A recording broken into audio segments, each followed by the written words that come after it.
Even the actors that are appearing in the new Section 31 movie, about to appear on Paramount Plus, think it's terrible. Welcome to the Tachyon Pulse podcast, part of the scitrek family. Our tachyon pulse has been unable to completely penetrate the anomaly. Rob Skaczynski is an actor that I know very well, to be fair, because he's a British actor. He used to appear in EastEnders over here in the UK years ago, and he was my favourite character. He also appeared in a one-hit series over in the US that was actually really good, but it got cancelled quite quickly. He played sort of like an android thing, a nano-android thing, something that was brilliant. And he's appeared in a couple of movies in the background sort of thing. And he does appear in Section 31. He is the androidy job. He's wearing like an exoskeleton. So as Zephyr or something like that's his name. Don't really care. He has actually come out in FSX magazine and said, and I quote, "I'm terrified about how fans are going to take the Section 31 because it's not the Trek people want." Now, okay, fair enough. That's not saying that it's bad Star Trek. Fair enough. It might be a great movie. But what he's basically saying is this isn't Star Trek. And he is genuinely very, very worried about how fans are going to take it. Now, for me, I would take that as a massive red flag. But we haven't seen Section 31 yet. So it's a bit mean to sort of say one way or another. Well, thanks to the people that we get to speak to over here at scitrek, I have seen most of it. Now, I will tell you straight off the bat, I've seen an early version. I have people that I get to speak to that work in special effects and things like this. And one of those people got hold of an early version. Now, it's not finished. So a lot of the CGI isn't done, the sound isn't on, and that sort of thing. So, the music and stuff isn't on.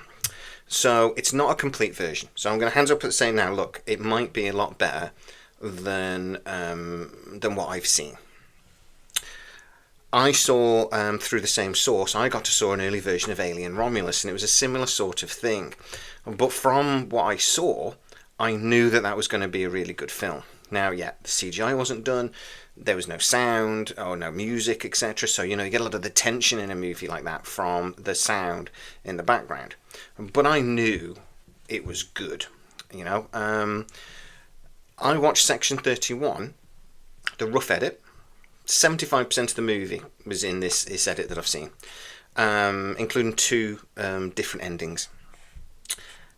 And it was awful. I have to say, what I saw was incoherent. It was very difficult to make sense of it, and fair enough. Part of that might be because I've not seen the whole movie. The edit is rough at this point. It's the edit that some of the CGI people are working on, etc. So, rough. But I had the same thing for Alien Romulus, and I could follow the story, and I struggled a little bit with the Section 31 movie. Michelle Yeoh's character is not the George Yeoh I remember from Discovery. There's moments of it where her, a very sharp tongue comes out, but she's basically like some sort of showgirl or something. It was like a lot of the early part of the movie is set sort of like in what is basically a nightclub, and she's kind of running it. So I think it's not quite accurate, but basically, and it's a bit odd. The Section 31 characters are basically morons. Rob Kaczynski's character, for example, is an idiot. He's just stupid. And you'd think that Section 31 would be dark, gritty, spy thing, They're very serious characters. They're not in this. It's like almost like a screwball comedy in bits. It's like a comic book version of Star Trek, and I don't mean that in a good way. It's you're watching bits of it and you just think this is aimed at a younger generation, which is okay. It does feel a bit like Discovery at times, and not the best Discovery, and it does feel a bit thrown together. Now, there were problems when filming. and I will give them that. So, we actually dropped exclusively here over on the scitrek, our sister channel first, actually, that the series that was planned with Michelle Yeoh was not going to be moving ahead. Now, we were actually told it was going to become a mini-series. We were a little bit behind. It actually went from series, mini-series, oh, okay, we'll make a movie. And that was decided literally only a couple of weeks before it was announced. Mainly because Michelle Yeoh won an Oscar.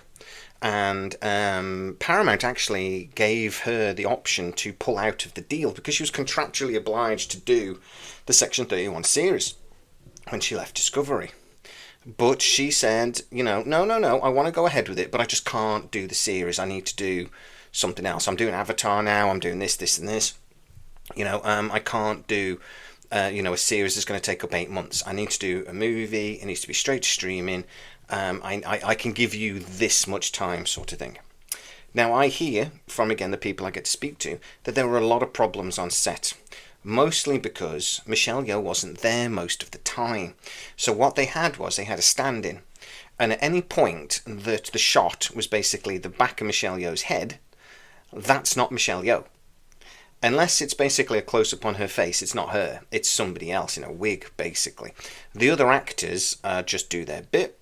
And then basically Michelle Yeoh came in bursts and did her bit. So it made filming very disjointed, and it made it very difficult for the other actors to sort of get a flow.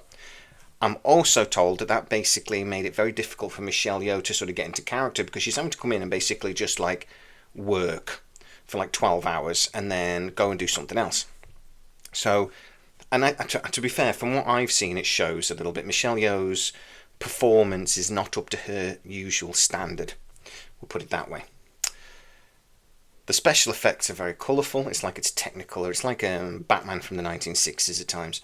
And yeah, I'm not a fan.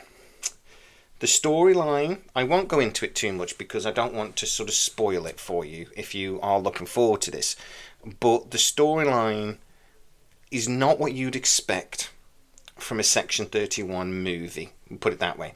If you're thinking this is going to be a 1960s spy thriller, Cold War movie, dark and gritty, it's not that at all.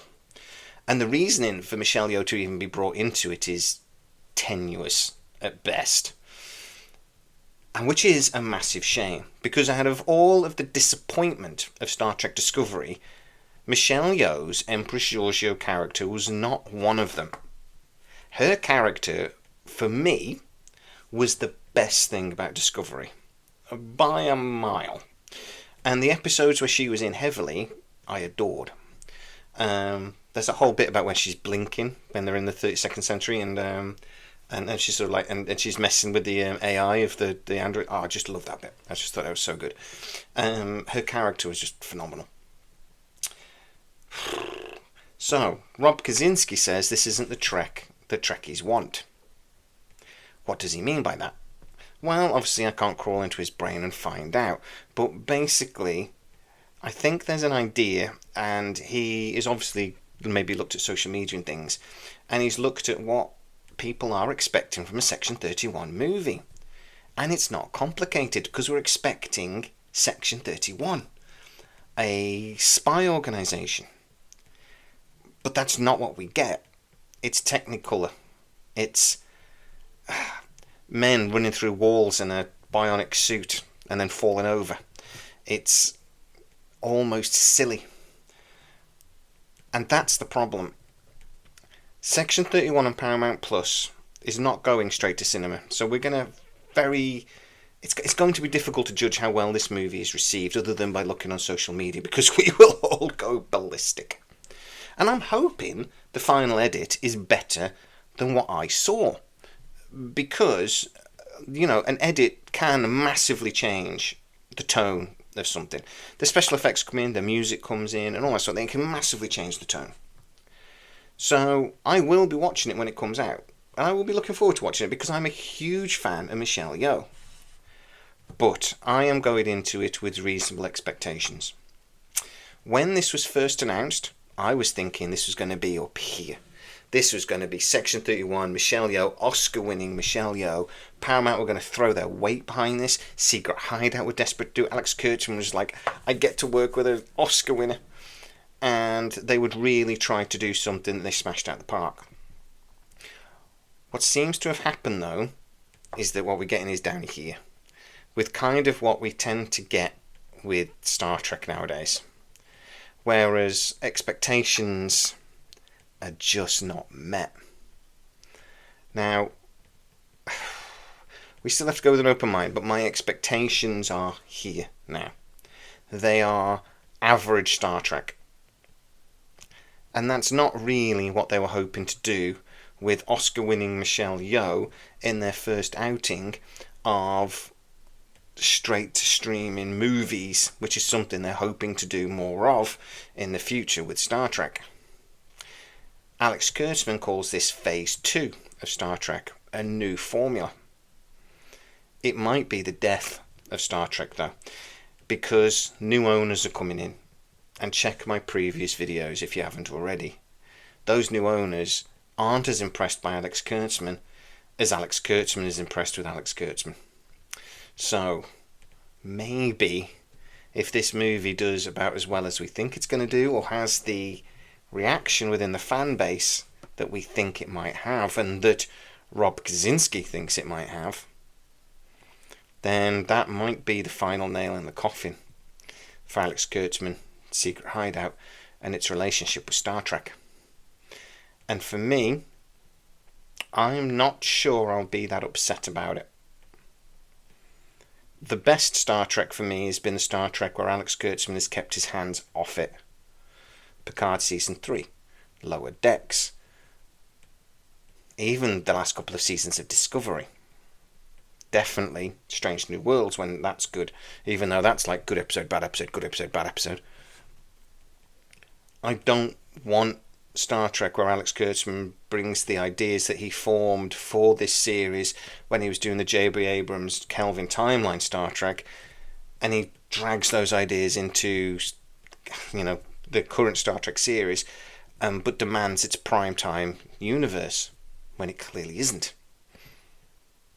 No. I think this, if it is the final nail in the coffin, I don't think that would be a bad thing. But I'd love to know what you think, guys, so get into the comments. I'd love to know, if the Section 31 movie meets expectations. What are those expectations? What do you actually expect from this film? What do you expect from the character of Giorgio? What do you expect the tone of the movie to be? Because I can guarantee you what you are thinking it's going to be, it isn't. So get into the comments and tell us. Don't forget that if you are new to the channel, please like, subscribe and hit the bell notification. It really helps us out and you'll never miss any of our new videos. Also, you can go to patreon.com/scitrek, where most of the videos that we produce here on Scitrek do appear first, and you get to see them without the adverts. All of the videos from the Scitrek family. So go, check that out. As always, please stay safe, and I'll see you next time.